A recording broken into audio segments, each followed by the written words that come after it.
திருப்பரங்குன்றத்தில் தன்னையே தீபமாக ஆக்கிக் கொண்டு முருகனுக்காக தியாகம் செய்த வீர தியாகி பூர்ணச்சந்திரன் அவர்களுடைய ஆன்மா நற்கதி அடைய வேண்டும் என்று தமிழ்நாடு முழுக்க மோட்ச தீபம் ஏற்ற வேண்டும் அப்படி சொல்லிட்டு நாம ஒரு கோரிக்கை விடுத்திருந்தோம். எல்லா அமைப்புகளும் சேர்ந்து இந்து முன்னணி, பாரதிய ஜனதா மற்றும் அனைத்து அமைப்புகளும் சேர்ந்து இந்த மோட்ச தீபம் ஏற்றணும் அப்படின்ற ஒரு முயற்சி எடுத்தோம்.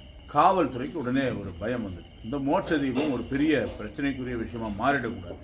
ஏன்னா எது வேணாலும் செய்யலாம். தமிழ்நாட்டில் சட்டம் ஒழுங்கு கட்டுற மாதிரி என்னென்ன விஷயங்கள் செய்யலாம், போதை கடத்தலாம், என்ன வேணாலும் பண்ணலாம். மோட்ச தீபம் பிரச்சனை.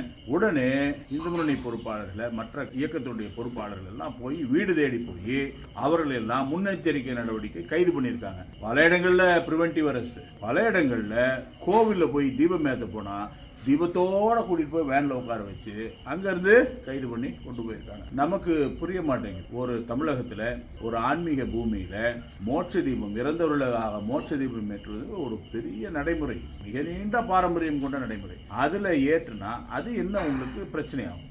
அதுல எப்படி சட்டம் ஒழுங்கு பிரச்சனை வரும்? 10 பேர், 15 பேர், 20 பேர் சேர்ந்து கொண்டு மோட்ச தீபம் ஏற்றி இறைவனுடைய நாமத்தை பாடி மறைந்து போன பூர்ணச்சந்திரனுடைய ஆன்மா நற்கதி அடையணும்னு பிரார்த்தனை செய்யறதுல என்ன உங்களுக்கு பிரச்சனை வருது? அப்போ திட்டமிட்டு தமிழக அரசு இதை தடுக்கிறது.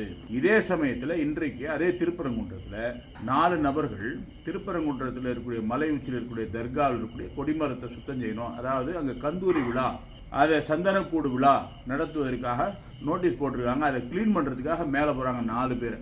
அவங்க 4 பேரை அனுமதிப்பதில் எந்த விதமான பிரச்சனையும் கிடையாது. ஆனால் அங்கே இருக்கக்கூடிய மக்களை அனுமதிக்கல. மக்கள் திரண்டு அங்கே கேள்வி கேட்கிறாங்க. இன்னைக்கு மக்கள் எழுச்சி வந்திருக்கிறது, கேள்வி கேட்குறாங்க.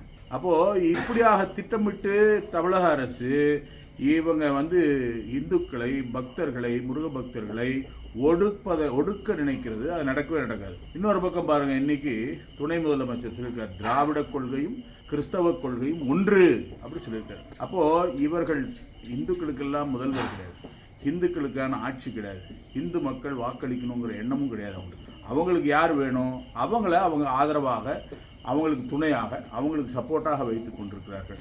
நாம விழிப்படையிலன்னா நம்மளை விட முட்டாள்கள் வேறு யாரும் இல்லை என்பதை ரொம்ப தெள்ள தெளிவா நிரூபணம் செய்து கொண்டிருக்கிறார்கள். பூர்ணச்சந்திரன் அவர்களுடைய ஆன்மா நற்கதி அடைய வேண்டும் என்று சொன்னால் இந்துக்கள் விழிப்படையணும். நம்முடைய உரிமைகள், நம்முடைய குறைந்தபட்ச வழிபாட்டு உரிமை கூட மறுக்கப்படுகிறது என்பதை புரிந்து கொண்டு செயல்பட வேண்டும். வணக்கம்.